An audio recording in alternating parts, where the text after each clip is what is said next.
नमस्कार, झारखंड समाचार में आप सबों का स्वागत है। आइए जानते हैं आज की तमाम छोटी बड़ी मुख्य खबरों को। जेएसएससी ने निकाला नियुक्ति का तीसरा विज्ञापन। नगर पालिका सेवा के तहत 921 पदों पर होगी नियुक्ति। 20 जून से शुरू होगा आवेदन। नियोजन नीति नियमावली में संशोधन के बाद से झारखंड कर्मचारी चयन आयोग ने कई नियुक्तियों का विज्ञापन जारी कर दिया है। हाई स्कूल शिक्षक नियुक्ति, लैब असिस्टेंट नियुक्ति के बाद अब नगर पालिका सेवा के तहत विभिन्न पदों पर नियुक्ति का विज्ञापन निकाला है। इस नियुक्ति प्रक्रिया में शामिल होने के लिए झारखंड कर्मचारी चयन आयोग के वेबसाइट से ऑनलाइन आवेदन करना होगा। आवेदन की प्रक्रिया 20 जून से 19 जुलाई तक चलेगी। 21 जुलाई तक परीक्षा शुल्क दिया जा सकेगा। वहीं 23 जुलाई तक फोटो और सिग्नेचर अपलोड कर आवेदन का प्रिंट आउट लिया जा सकता है। आवेदन में किसी तरह की गड़बड़ी रही तो 25 जुलाई से 27 जुलाई के बीच सुधार किया जा सकता है। उम्मीदवारों को आवेदन के दौरान पदों का विकल्प देना होगा। इस विज्ञापन के तहत आवेदन करने के लिए परीक्षा का शुल्क 100 रुपया रखा गया है। अनुसूचित जाति, अनुसूचित जनजाति के उम्मीदवारों को 50 रुपया परीक्षा फीस देने होंगे। दिव्यांग उम्मीदवारों को किसी तरह का कोई भी परीक्षा फीस नहीं देना होगा। झारखंड कर्मचारी चयन आयोग ने कहा है कि 2022 के विज्ञापन में जिन उम्मीदवारों ने परीक्षा फीस देने के साथ आवेदन किया था, उन्हें फिर से परीक्षा फीस के साथ भुगतान करना होगा। ऐसे उम्मीदवारों को अनुरोध पर उन्हें उनकी राशि वापस कर दी जाएगी। इस संबंध में झारखंड कर्मचारी चयन आयोग अलग से सूचना जारी करेगा। उम्मीदवारों का चयन लिखित परीक्षा के आधार पर किया जाएगा। यह लिखित परीक्षा एक चरण में होगी। परीक्षा जो है OMR आधारित होगी। परीक्षा में सभी प्रश्न वस्तुनिष्ठ एवं बहुविकल्पी उत्तर वाले होंगे। एक प्रश्न के लिए 3 अंक मिलेंगे। प्रत्येक गलत उत्तर के लिए 1 अंक काटे भी जाएंगे। भाषा विषय को छोड़कर अन्य सभी विषयों के प्रश्न हिंदी और अंग्रेजी भाषा में होंगे। लिखित परीक्षा में 3 पेपर होंगे। यह जो है एक ही दिन 3 पालियों में ली जाएगी। पहला पेपर जो है ज्ञान का होगा। इसमें 120 प्रश्न पूछे जाएंगे। परीक्षा 2 घंटे की होगी। इसमें हिंदी से 60 प्रश्न और अंग्रेजी से 60 प्रश्न पूछे जाएंगे। यह पेपर केवल क्वालिफाइंग का होगा। दोनों भाषा से मिलाकर उम्मीदवारों को 30% अंक लाना होगा, लेकिन इस पेपर के अंक को मेरिट लिस्ट में नहीं जोड़ा जाएगा। वहीं जो है दूसरा पेपर यह जनजातीय एवं क्षेत्रीय भाषा का होगा। इसमें 100 प्रश्न होंगे। परीक्षा 2 घंटे की होगी। प्रश्न पत्र में 100 बहुविकल्प प्रश्न पूछे जाएंगे। उम्मीदवारों को चिन्हित जनजातियों में क्षेत्रीय भाषा में 30% अंक लाना होगा। वहीं तीसरा पेपर यह तकनीकी विषयों और सामान्य ज्ञान का होगा। इसमें 150 प्रश्न पूछे जाएंगे। परीक्षा 2.5 घंटे की होगी। इस पेपर में तकनीकी विषय से 100 प्रश्न, सामान्य ज्ञान से 20 प्रश्न, सामान्य गणित से 20 प्रश्न और सामान्य विज्ञान से 10 प्रश्न होंगे। इस पेपर में भी उम्मीदवारों को पास करने के लिए 30% अंक लाना होगा। जोहार परियोजना पोर्टल में होंगे कई और बदलाव। सीएम हेमंत बोले, योजनाओं में ना बरते कोई लापरवाही। मुख्यमंत्री हेमंत सोरेन ने गुरुवार को जोहार परियोजना पोर्टल पर अपलोड योजनाओं की समीक्षा की। इस मौके पर उन्होंने कहा कि गुड गवर्नेंस के लिए जरूरी है कि योजनाएं तय समय पर पूरी हों। योजनाओं में गुणवत्ता का पूरा ख्याल रखा जाए। विशेषकर बजट में विभिन्न विभागों के लिए जो बजटीय प्रावधान किए जाते हैं, उसके अनुरूप कार्यों में गति होनी चाहिए। इसके लिए अधिकारियों को पूरी जवाबदेही और गंभीरता से कार्य करना होगा। जोहार परियोजना पोर्टल पर अपलोड योजनाओं की पहली समीक्षा करते हुए मुख्यमंत्री ने कहा कि इसमें कई बदलाव करने की जरूरत है। इस सिलसिले में आगे जो भी बैठक होगी उसमें मंत्रीगण भी मौजूद रहेंगे, ताकि इसकी हर स्तर पर विस्तृत समीक्षा की जा सके। उन्होंने कहा कि सरकार द्वारा संचालित कई योजनाएं कई विभागों से जुड़ी होती है। ऐसे में विभिन्न विभागों के बीच बेहतर तालमेल हो, ताकि उसका क्रियान्वयन बेहतर तरीके से हो सके। उन्होंने विभागीय सचिवों को कहा कि वे तमाम योजनाओं की प्रॉपर मॉनिटरिंग करें, ताकि उसमें अगर किसी प्रकार का व्यवधान या समस्या आए तो उसका समाधान निकाला जा सके। इसका यह फायदा होगा कि योजनाएं समय पर पूरी हो सकेगी। पश्चिमी सिंहभूम के टोंटो में 4 आईडी बम बरामद, किया डिफ्यूज। पश्चिमी सिंहभूम जिले के टोंटो थाना अंतर्गत तुभाका गांव के जंगल से सुरक्षा बलों ने 4 आईडी बम बरामद किया है। साथ ही लोहे का रड और तीर भी बरामद किया। नक्सलियों ने बम बिछाए थे। इस दौरान 50 किलोग्राम का एक, 8 किलोग्राम का 2 और 5 किलोग्राम का एक विस्फोटक को वहीं बम निरोधक दस्ते ने निष्क्रिय किया। बता दें कि कोल्हान के जंगलों में नक्सलियों के खिलाफ झारखंड पुलिस और सीआरपीएफ के संयुक्त अभियान जारी है। सुरक्षा बलों को जानकारी मिली है कि इस क्षेत्र में प्रतिबंधित भाकपा माओवादी नक्सली संगठन के शीर्ष नेता मिसिर बेसरा, अनमोल, मोचू चमन, कांडे, अजय महतो, सागेन अंगरिया, अश्वनी अपने दस्ता सदस्यों के साथ सक्रिय है। इसी सूचना के आधार पर सुरक्षा बल नक्सलियों के खिलाफ लगातार अभियान चला रही है।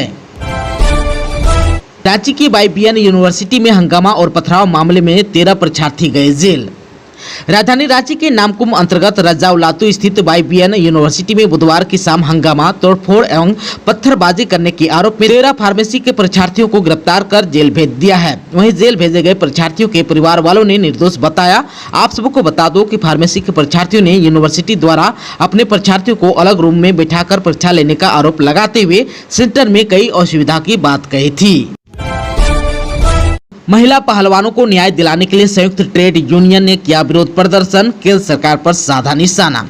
महिला कुश्ती खिलाड़ियों को यानी कि पहलवानों को न्याय दिलाने और भाजपा के सांसद बृजभूषण शरण सिंह की गिरफ्तारी की मांग को लेकर गुरुवार को संयुक्त ट्रेड यूनियन ने रांची के अल्बर्ट एक्का चौक पर विरोध प्रदर्शन किया। नेताओं ने केंद्र सरकार पर निशाना साधा और कहा कि महिला कुश्ती खिलाड़ियों को न्याय दिलाने तक आंदोलन जारी रहेगा। धनबाद के प्राथमिक स्वास्थ्य केंद्र के पुराने भवन में लगी भीषण आग, हजारों की संपत्ति जलकर हुआ राख।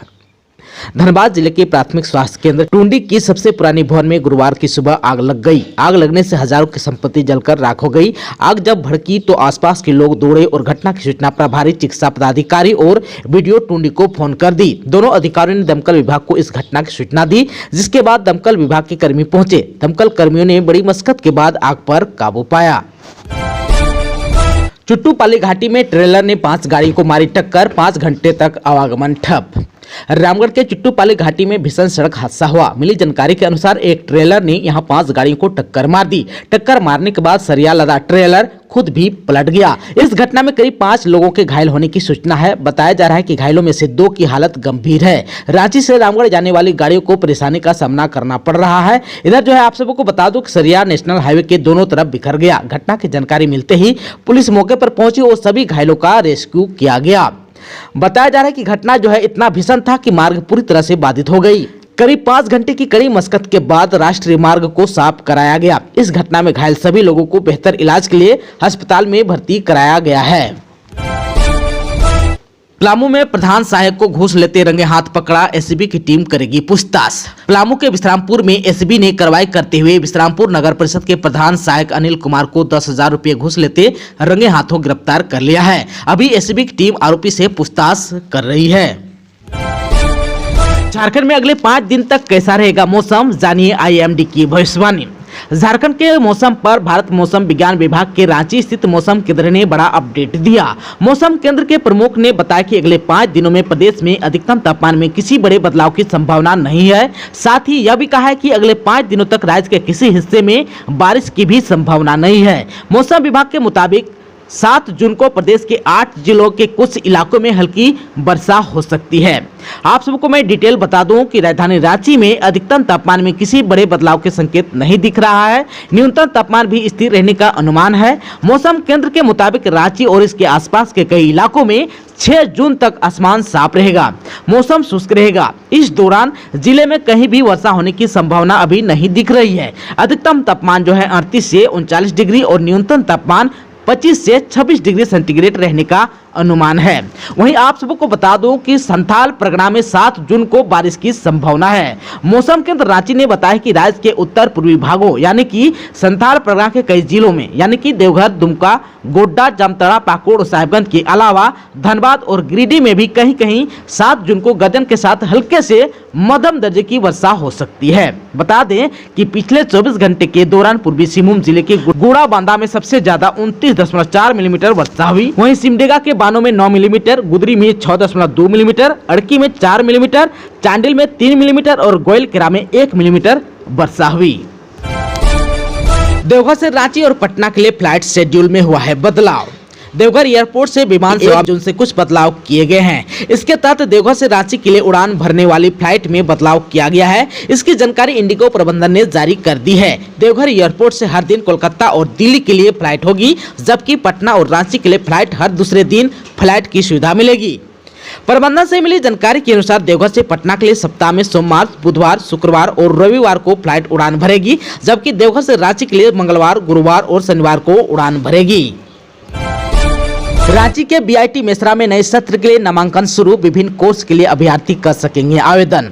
रांची के बीआईटी मिश्रा ने सत्र 2023 के लिए नामांकन प्रक्रिया शुरू कर दी है। संस्था के मिश्रा यानी कि रांची, लालपुर एक्सटेंशन, देवघर, पटना, नोएडा और जयपुर कैंपस में संचालित विभिन्न बैचलर्स और मास्टर्स कोर्स के लिए इच्छुक अभ्यर्थी आवेदन कर सकेंगे। ऑनलाइन आवेदन की प्रक्रिया वेबसाइट www.bit.misra.ac.in से की जा सकेगी। जनरल और ओबीसी अभ्यर्थियों को आवेदन शुल्क 1500 रुपये और SC/ST अभ्यर्थियों को 1000 रुपये चुकाना होगा।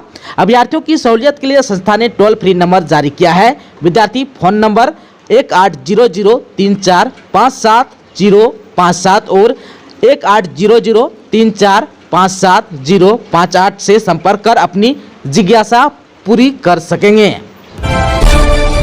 झारखंड कैबिनेट का बड़ा फैसला, अब सिपाही सीधे नहीं बन सकेंगे दरोगा, कई नियमावली में हुआ है फेरबदल।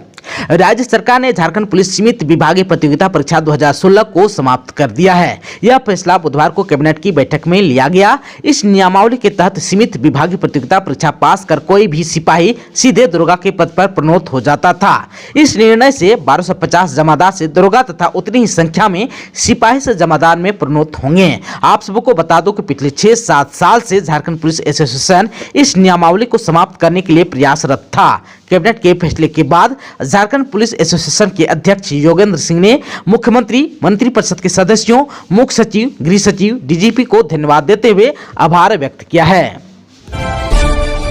मोमेंटम झारखंड की सलाहकार कंपनी की सेवा खत्म, सीएम हेमंत सोरेन ने अवधि विस्तार देने से किया इनकार। उद्योग विभाग के नॉलेज पार्टनर और मोमेंटम झारखंड का आयोजन करने वाले सलाहकार कंपनी अर्नेस्ट एंड यंग की सेवा अब समाप्त कर दी गई है। 31 मई को इसके कार्यकाल का अंतिम दिन था। मुख्यमंत्री हेमंत सोरेन ने कंपनी को अवधि विस्तार देने से इनकार कर दिया। उद्योग विभाग के सिंगल विंडो कक्ष में अर्नेस्ट एंड यंग के कर्मियों ने बुधवार को अंतिम दिन काम किया।